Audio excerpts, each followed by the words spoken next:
بسم الله الرحمن الرحيم، والصلاة والسلام على سيدنا محمد صلى الله عليه وسلم.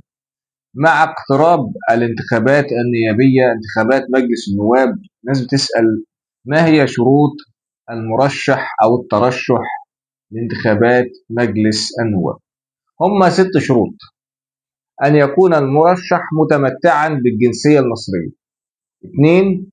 أن يكون اسم المرشح مدرجا بقواعد الناخبين بمحافظات الجمهورية أو بالمحافظة المراد الترشح فيها. تمام؟ أن يكون سن المرشح يوم فتح باب الترشح لا يقل عن 25 سنة ميلادية. تمام؟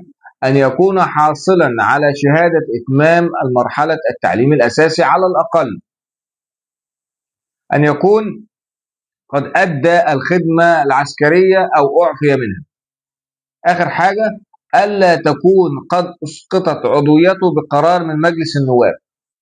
يبقى دي الشروط اللي يجب توافرها في بند الترشح.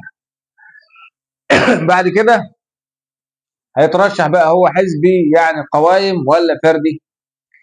ده هو بيبقى عارف الفردي أو الأحزاب، وبيكون موقع اللجنة وتقديم الطلبات في المحكمة الابتدائية التابع لها دائرة الترشح. بيروح المحكمة الابتدائية بيلاقي نموذج، بيملى البيانات ويدفع مبلغ التأمين ويقدم أوراق ترشحه للانتخابات، وبكده بيكون بدأ مرحلة الترشح للانتخابات النيابية عشان يعرض الملف على لجنة الانتخابات. شكرا.